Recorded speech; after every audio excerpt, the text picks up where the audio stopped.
Okay, so the third part of the video we are gonna start, ठीक है, that is the biochemistry के जो MCQs हैं, ठीक है.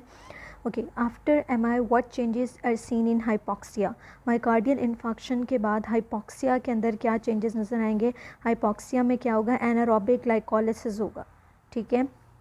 अगला MCQ है, which is the same enzyme for glycolysis, glycogenesis and HMP shunt.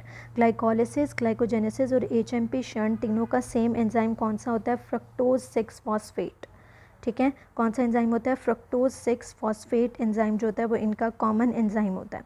Okay, so next MCQ is haemoglobin accept proton from which amino acid to act as a buffer.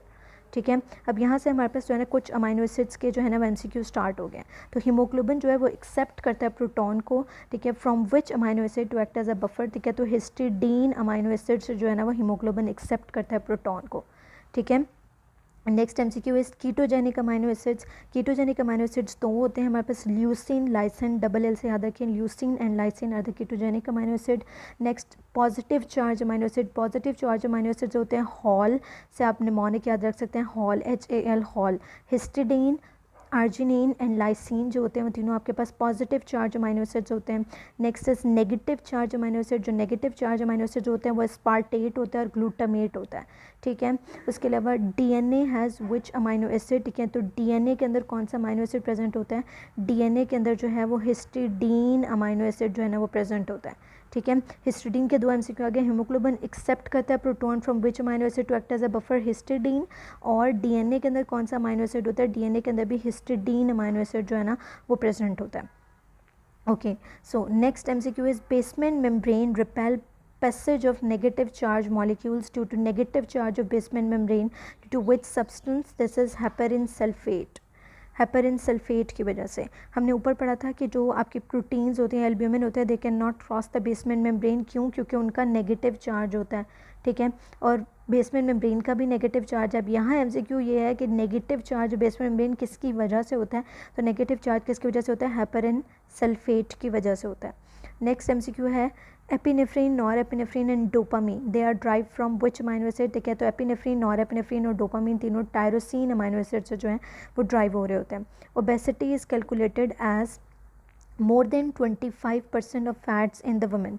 Obesity को हम कैसे calculate करते हैं, more than 25% of the fat in women.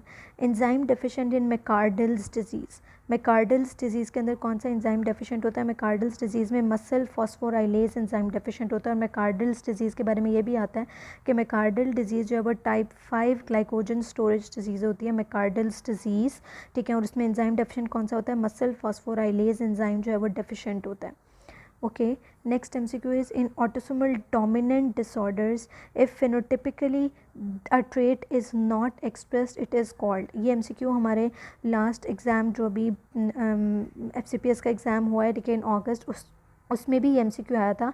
तो इसमें क्या है कि ऑटोसोमल डोमिनेंट डिसऑर्डर के अंदर अगर कोई ट्रेट जो है वो पूरी तरह से एक्सप्रेस नहीं हुई, ठीक है, तो उसको हम क्या कहते हैं, उसको हम कहते हैं रिड्यूस्ड पेनिट्रेंस या फिर इनकम्प्लीट पेनिट्रेंस भी कहते हैं, ठीक है. रिड्यूस या फिर इनकम्प्लीट पेनिट्रेंस जो है ना वो आपके पास क्या होता है कि जब एक ट्रेट जो है वो कम्प्लीटली एक्सप्रेस नहीं होती तो उसको हम क्या कहते हैं, रिड्यूस या फिर incomplete penetrance.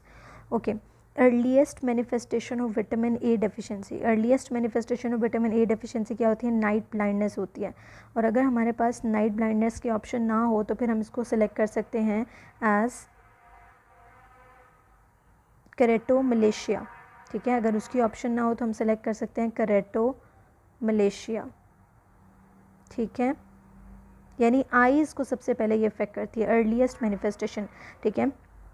Okay, so next MCQ is patient came for wait monitoring. तो बेस्ट एडवाइस क्या देंगे पेशेंट को, सेल्फ मॉनिटरिंग, ठीक है. तो सेल्फ मॉनिटरिंग जो है वो इसकी बेस्ट एडवाइस होगी. अगर कोई पेशेंट अपना वेट जो है वो कंट्रोल करना चाहती है, वेट को मॉनिटर करना चाहती है, तो उसको आपने क्या कहना है कि वो सेल्फ मॉनिटरिंग करे, ख़ुद अपना वेट जो है वो मॉनिटर करे, ठीक है. अब थोड़ा सा अमाइनो एसिड्स के बारे में मैं ये बता देती हूँ कि जो अमाइनो एसिड्स हैं उनके लिए आपने एक तो ये 3-4 चीज़ें याद रख लेनी है. कीटोजेनिक अमाइनो एसिड कौन से हैं, पॉजिटिव चार्ज कौन से हैं, नेगेटिव चार्ज कौन से हैं, एसेंशियल कौन से हैं, नॉन एसेंशियल कौन से हैं, ठीक है, ये भी आप याद कर लें। और डीएनए के अंदर कौन सा अमाइनो एसिड होता है, हिस्टिडीन होता है। और हीमोग्लोबिन एक्सेप्ट करता है proton from which amino acid, histidine. ये भी हो गया अमाइनो एसिड से रिलेटेड। एक अमाइनो एसिड से रिलेटेड में ये पढ़ा कि एपिनेफ्रीन, नॉरएपिनेफ्रीन, डोपामीन कौन से अमाइनो एसिड से ड्राइव हो रही होती है, तो वो टायरोसिन अमाइनो एसिड से ड्राइव हो रही होती है। आई होप यू क्लियर हो गया होगा। Thank you so much.